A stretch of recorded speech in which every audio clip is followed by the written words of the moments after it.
Hi guys, welcome back. Thank you for watching. Please do hit subscribe if you haven't done so yet. That would be lovely. Today guys, I've got quite a fun little video for you. I went on eBay a couple of weeks ago, as I quite often do, and I was looking around at what pedals are on the market, and I came across a listing for the grand total of £10. And all it said in the title and the description was homemade vintage pedal. That was it. And all I could tell from the single photo was it was a plain black box, and on the front it had been labelled with the kind of Dymo lettered tape, and it said Fazer. So that's all I knew about it. But for the sake of a tenner, I decided to take a punt on it. And when it turned up, I opened it up and I was expecting to find a breadboard with some dodgily soldered components on it. But instead, it was a circuit board with a code on it. So it had actually been manufactured by a proper company. So after a bit of digging around, it turns out to be a fairly rare Melos Fazer from the 1970s. Just in a different box. So today I was just going to demo it for you to show you how much Fazer you can get for a tenner on eBay. But that wasn't going to be too much fun. So I decided to compare it to the Holy Grail, the granddaddy of all Fazers, the 1974 Bud Box MXR Phase 90.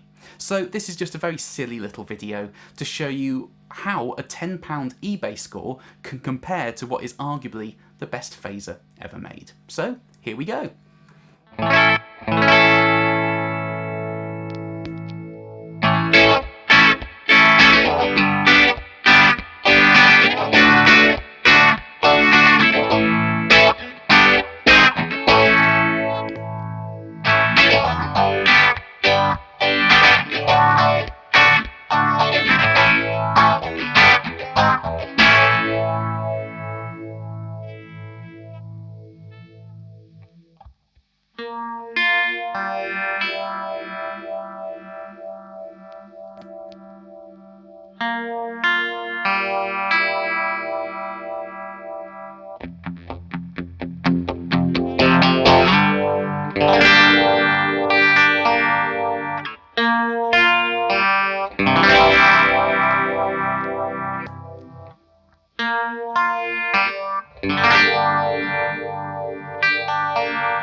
So it's pretty good, right? So for £10 on eBay, going up against arguably the best phaser ever made, it doesn't embarrass itself. You know, it's a cool sounding phaser. It's got less output than the Phase 90, as is quite often the case with like vintage phasers and flanges and modulation pedals. They can drop the level quite a lot.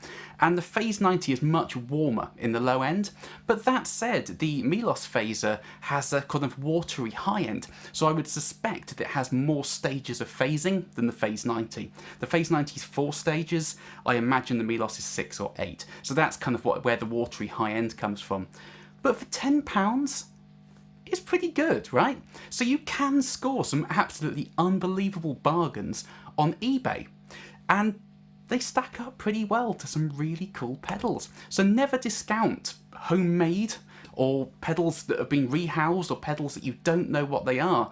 When they come up for really cheap prices, you can score some absolutely awesome deals. So thank you ever so much for watching, guys. Please do hit subscribe if you've enjoyed this video, and yeah, I'll see you next time. Bye bye.